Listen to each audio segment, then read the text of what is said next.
So much of our strategy development process has revolved around fixed ratios. But what about the possibility of a strategy that rides the market until we get an indication to close our trade? We could take cues from indicators, candlestick patterns, or even support and resistance areas. Now we have the ability to test these conditions with the non-ratio based backtesting spreadsheet.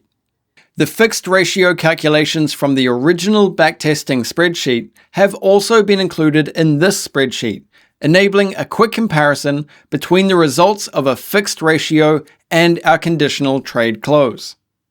As an example, let's use the values from the 35 bounce strategy backtesting and collect additional data on RSI values.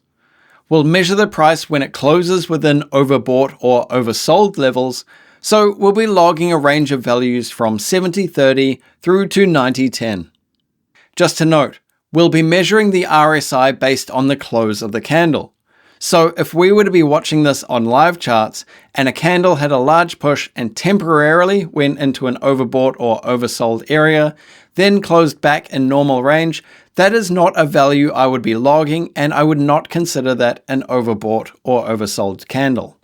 Going back to our 35 bounce backtesting, I'm going to grab all the data from there, copy it, and we paste that data in from our 35 bounce. And now we can turn our focus to these 11 columns here. This is where all the additional data for the step is going to go. So we have our indicator type, our indicator setting, a swing level beyond our 1-to-1. Now this differs from our original swing. Our original swing we measured before we hit our 1-to-1 profit target. This swing will be based on after the 1-to-1 and correlates back to our take profit stop loss to 0. If we move our stop loss to 0 and we get a swing that moves down beyond our entry point, remember we'll be stopped out of the trade. So we need to log that as well. Beyond that, we have all of our indicator values which we will be measuring. So to fill this in, I'm going to be looking for an RSI value, and the setting of the RSI I used during backtesting was 12, so I'm going to keep it consistent with there. The overbought and oversold region is traditionally 70 and 30. I've got a slightly faster RSI than the default of 14, so I'm more likely to get into that 70 or below 30 range than if I was on 14. So I'll do one outlier, which will be 65.35, meaning if I'm on a long trade, I'll be looking for values above 65 and for short trades below 35. Now I'll go for our standard of 70.30. I know I want to go up to about 80.20. I didn't see much activity beyond those when I was initially backtesting, so I think most of our information is going to be in this middle ground here. So I have 1, 2, 3, 4, 5, 6, 7. I'm going to shave one off on either side, my 71 and my 79. So I'm going to go 72.28, 73.27, 74.26, 75.25, 76.24, 77.23, and 78.22. To show you how this works, let's go back to this trade here. That's a massively winning trade, so it'll be a good one to look at. So it's the 8th of January 2017. So we have the 8th of January 2017, it was 6 p.m. So there we are, and a stop loss of 49.2. And we can see we hit our 1-to-1 very quickly. Now we came down and we did get a cross of the entry level. So the first thing I'm going to do is type yes in there. We get a swing back to our entry level. So if we had our take profits to 0 after hitting that first profit point there, then we would have been stopped out here. Now, if we weren't stopped out, we would look for our RSI values. So down on the bottom left here, we have our RSI. As I hover over each candle, I can see the RSI. And I can see on this one, we're at 65.24. So I'll move the profit level up to the close of that candle. Remember, not the swing high. This is based on the close of the candle. So 65.24, I have 85.1. So I'll type 85.1. Now we don't cross 70 there. We get 69.94, very close. And this one here is 75. Okay, 75.7. So I know that everything below 76, I'll be able to put this value in. 153.2.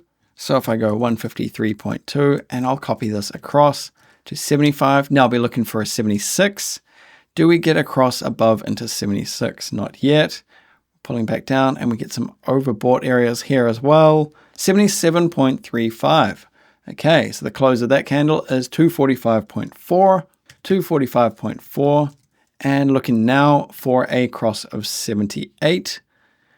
We can kind of see easily that we're not venturing too far into the overbought, oversold areas here. And actually, it looks like the market's turned around and stopped us out. So for these next two, they will both be 0. Next, we'll do the same, but with a short trade, so you can see the other side of the figures. So here is the 3rd of August, 2017 at 10 p.m. We had 44.8 stop. So 10 p.m., a 44.8 stop. And I'll change this to 44.8 as well, so we can check our swing. Okay, so after our profit target, we don't get a swing back in there. Okay, so I can put swing. Nope. Okay, and looking across, we're going to look for a value below 35. So we can see here 37.85 and now 29.92. So that'll take our first two, our 35 and our 30 at 64 pips. 64 and 64. Now we haven't filled in this one because we haven't broken 28 yet. Let's look for a push below 28. There we are, 27.51. So moving down to our next one, we have 77.2 pips there, 77.2. Let's look for a break of 27, 26.06. There we are. So we've broken 27, but not 26 yet, and that'll be 100.2. Now looking for 26. Yes, we have a 25.91, so just a short little bit. 100.9, 100.9. Okay, now looking for a break of 25, and we get that right afterwards. We get down, broken 23 as well. So 115.8, 115.8, which we can do for these three. Now looking for a break of 22. Push down, we got 25 again, 26. Get a big push down here, 22.75, but it looks like nothing further. 24. And then that would have been our stop anyway if we were holding on. What's that one there? That is a break of 20 there, but we would have been stopped out on this one here. Let's say 0 and 0. I'll go through and collect all of this data so we can skip forward to the analysis. Okay, I've completed gathering all this extra RSI data, and as we can see here, anytime price did not reach a certain RSI value, it was stopped out, so I have marked that with a 0. Also, after reaching our 1-to-1 level, if price crossed back across the entry level price before reaching any of these, it was marked with a yes. In short, if we are moving our stop loss to 0 after our first take profit, and we have a yes in the column of swing after 1-to-1, then all of these values here will be nulled out as we would have been stopped out at 0. We'll be able to turn the setting on and off as we're comparing our results to see what the most effective approach is. Moving to our results tab, we can start looking over our trades and get an insight into what happened. So in the first trade, we were stopped out at 51.6 on both positions. Second trade, we won our 1-to-1 at 49.2, then moved our stop loss to protect ourselves and were stopped out at 0. Now, if I go back to our data input and I change our stop loss to 0 to no and move back, we can see that has now become a winning trade on the indicator result to 85.1 pips. Moving our stop loss to 0 is very handy for protecting our positions, but we can occasionally miss out on much larger trades like this one. You'll have to make a judgment call based on how you'd like to trade and tie it in with your trading plan. For a detailed overview of how each indicator value performed, we can click on this drop-down and select our different options to see them update in real time.